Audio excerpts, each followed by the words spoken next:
नमस्कार। Sharma ji infinity channel पर आपका हार्दिक हार्दिक अभिनंदन, स्वागत, आशीर्वाद। आज मैं एक नई कहानी आपको बता रही हूँ। आप सब जानते हैं भगवान विष्णु, भगवान कृष्ण को तुलसी बहुत प्रिय है। भगवान जो कृष्ण है वो विष्णु के ही अवतार हैं और पूर्ण अवतार हैं। उन्हें तुलसी इतनी प्रसन्न है कि संसार के सारे वैभव उस तुलसी के सामने उन्हें तुच्छ लगते हैं। जब भी भगवान को हम भोग लगाते हैं, कुछ भी बनाते हैं, अगर एक तुलसी का पत्ता डाल देते हैं तो भगवान के लिए तो वो अमृत सदृश हो जाता है। वैसे भी तुलसी में बहुत औषधीय गुण हैं। अगर व्यक्ति एक तुलसी का पत्ता रोज खाए तो वो बिल्कुल स्वस्थ रहेगा, उसे कोई बीमारी नहीं घेरेगी। चाय में भी आप तुलसी डालकर पी सकते हैं। जब मान लो बुखार हो जाता है तब भी लोग तुलसी, लौंग, इलायची डालकर उसकी चाय पी लेते हैं तो बुखार कम हो जाता है, अगर थोड़ा बहुत है तो। यानी कि तुलसी बहुत ही लाभकारी है मनुष्य के जीवन में और भगवान को बहुत ही प्रिय है। जब भी भगवान नारायण की पूजा की जाती है या भगवान कृष्ण की पूजा की जाती है तो तुलसी तो अवश्य चढ़ाई जाती है। इतनी प्रिय होने पर भी भगवान गणेश जी को तुलसी क्यों नहीं चढ़ाई जाती, आज मैं आपको ये बताने जा रही हूँ कि जब सभी भगवान विष्णु को चढ़ा देते हैं तो गणेश जी भी तो देवता हैं, उनके पुत्र के समान हैं। जब पिता को तुलसी चढ़ रही है तो पुत्र को क्यों नहीं चढ़ रही, और वो तो आदि देवता हैं। तो एक बार की बात है कि गणेश जी तपस्या कर रहे थे, यानी कि भगवान शंकर का ध्यान कर रहे थे, पूजा अर्चना में लगे हुए थे। इतने में ही तुलसी जो है वो अपने विवाह की इच्छा से कि मुझे कोई अच्छा वर मिल जाए, वो वहाँ से जा रही है जहाँ गणेश जी पूजा अर्चना में लगे हुए हैं। जब तुलसी की दृष्टि गणेश जी पर पड़ती है तो वो मोहित हो जाती है। वो देखती है कि गणेश जी तो बहुत सुंदर हैं, इतने रतन जड़ित सिंहासन पर बैठे हुए हैं, चेहरा इतना सुंदर है, राजकुमार जैसे लग रहे हैं। मन किसी पर भी मोहित हो सकता है।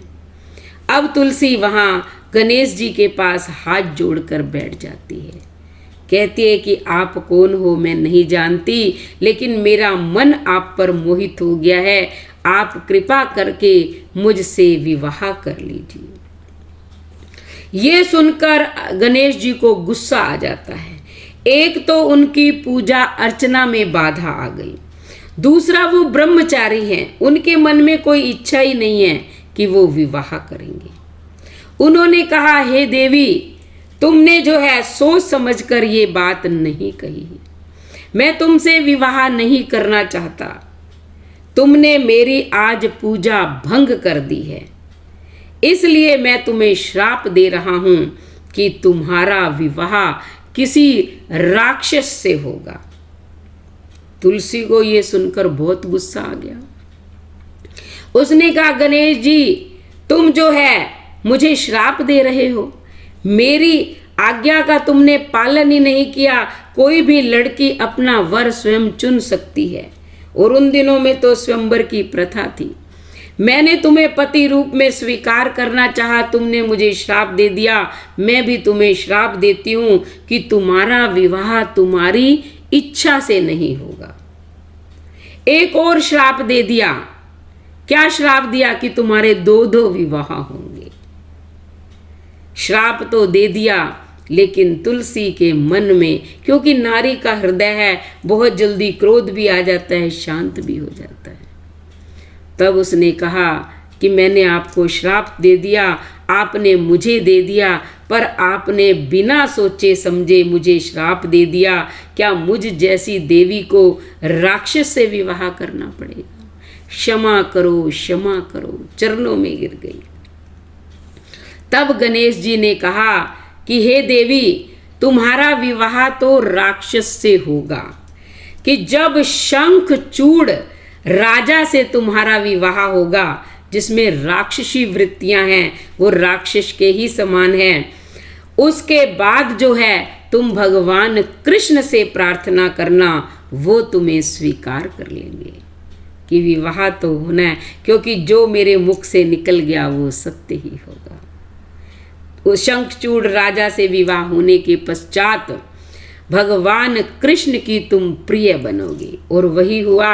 शंखचूड़ का जब संहार कर दिया भगवान कृष्ण ने, तब भगवान कृष्ण ने तुलसी का वरण कर लिया।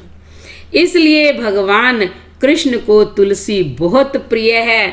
लेकिन गणेश जी ने कहा कि तुम प्रिय होगी भगवान नारायण को भी, कृष्ण को भी, लेकिन मेरी पूजा में तुम्हारा कोई स्थान नहीं होगा, क्योंकि तुमने मुझे मन से पति रूप में स्वीकार किया है। मैं तुम्हें जो है पत्नी के रूप में स्वीकार नहीं कर सकता। इसलिए तुलसी जो है वो कभी भी गणेश जी की पूजा में नहीं चढ़ाई जाती। इसलिए आप भी अगर गणेश जी की पूजा करें तो आप दूब चढ़ाएं, रोली मोली गुड़ चावल दुर्वा पुष्प कुछ भी चढ़ाएं, लेकिन तुलसी दल जो है वो भूल कर भी नहीं चढ़ाना है। भगवान विष्णु को चढ़ाइए, गणेश जी महाराज को नहीं। तो आज की कहानी यही थी कि भगवान गणेश जी को तुलसी क्यों नहीं चढ़ाई जाती है, ये मैंने आपको बता दिया। अगर आपको कहानी अच्छी लगे तो चैनल को सब्सक्राइब करें, लाइक करें, कमेंट करें और हमारी वीडियो को शेयर करें। धन्यवाद।